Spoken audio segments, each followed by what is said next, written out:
The internet made me think I wasn't a real reader. In this video, I'm going to talk about how book talk turned a hobby into a checklist and how all these rules are making people feel excluded from the community that they love. If you've ever felt behind or guilty that your reading habits didn't match up, this video is for you. I'm going to tell you how to truly get more enjoyment out of reading and find community in the book space. And I'm going to talk about why the difference between the phrases "I'm a reader" and "I love reading" is more important than it seems. If you're new around here, welcome. My name is Pepper. If you're not new around here, welcome back. I saved you a plate. Let's dig in. If you've existed in the online book space for any length of time, you've probably stumbled across the discussion about what makes someone a reader. And I put this in quotation marks because in this context, a reader doesn't simply mean someone who likes to read. There's specific expectations that you're supposed to meet in order to qualify, and there's so much talk around that. Specifically to qualify as a real reader. The fuck does that even mean? For example, I saw a video where someone was saying, kind of to assuage the concerns of a viewer, that someone is still a reader whether they read 2 books a year or 100 books a year. And my first thought was, well, 2 books isn't a lot. They probably don't read very often even though they still like it. I can relate to that. And my second thought was, a reader?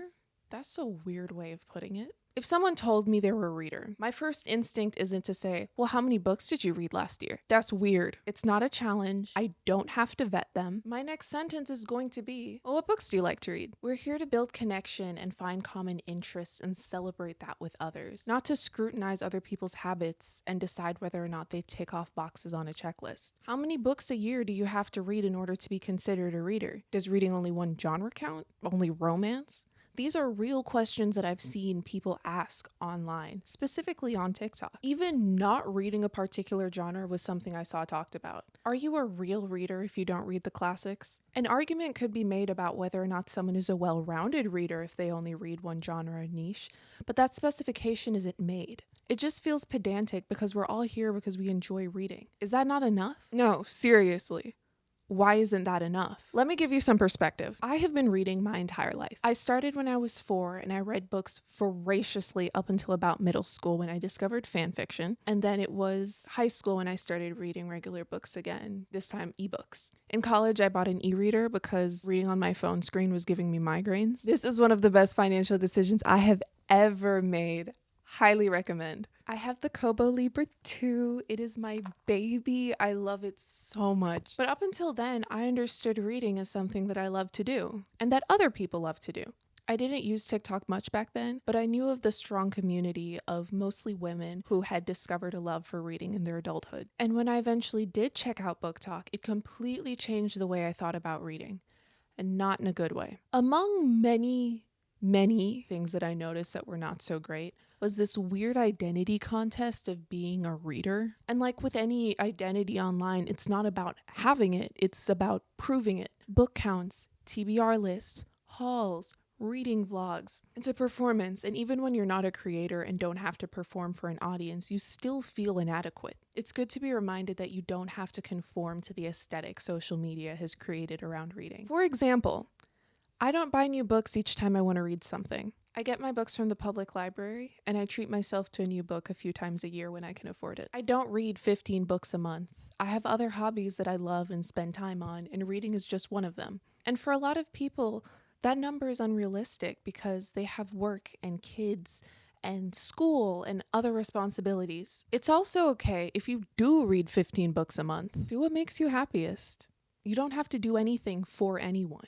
And finally, I DNF books. I like to read books that I'm excited about, and if the thought of picking up my e-reader and resuming whatever I'm currently reading makes me go, ugh, it's time to DNF. I read for entertainment, for leisure, to expose myself to new ideas, and if I'm not enjoying it, what's the point? Watching this performance of being a reader starts to feel like you're losing a competition that you never signed up for. Even when you're not trying to compete, it still feels like you're falling short, and that makes reading way less fun. The idea of meeting certain requirements in order to rightfully claim that title confuses me, because reading isn't something that I am, it's something that I do, something that I love to do. I love watching horror movies. I'm not a horror movie watcher. Now that we've taken the pressure off of being a reader, How do we renew our excitement and our joy around reading? One thing that helped me is to actually see what stories you're doing. If you want to get more enjoyment out of reading by understanding the characters and the author's purpose on a deeper level, keep watching to the end of this video. So let me give you a scenario. You just finished a book that you really like and you open Goodreads or Storygraph to log it. You give it 4 stars, you leave a little review saying you loved it, and you look at the other reviews that have been posted. And you read a review so eloquently written, it sounds like it's from an academic journal about contemporary literature. It's pointing out symbolism and imagery, psychoanalyzing the character, their relationships with other people, and how the main conflict of the story is reflective of our own society. And you're sitting there thinking, I read the same damn book and I didn't get any of that. That person is not smarter than you or better than you, and they're not being pretentious. They've just had more practice recognizing patterns across stories, figuring out how they feel about them, and articulating it. Sometimes I love a plot line from a book or a TV show so much that it's impossible for me to talk about it because so many words are trying to come out of my mouth at once. And my goal with this channel is to share how to break down a story or plot line and figure out exactly why it didn't work from your perspective. I take real techniques I've learned for literary and media analysis and apply them to the stories that I read and watch for fun so that I can enjoy them past surface level.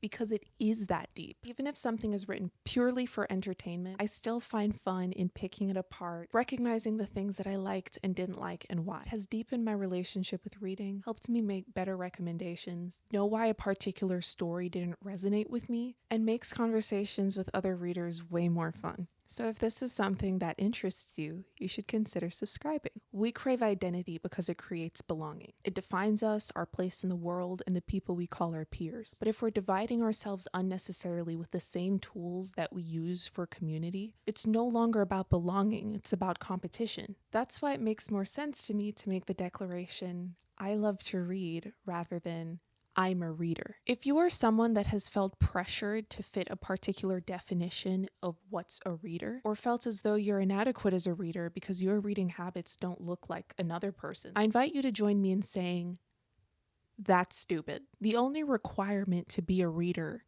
should be that you love reading. Enjoy it as a hobby, as a way to unwind, to challenge your thinking, or just to lose yourself in a good story. Even if it's read out loud to you, we're all here to enjoy a story, simply for the love of the game. Because reading isn't an identity that you earn.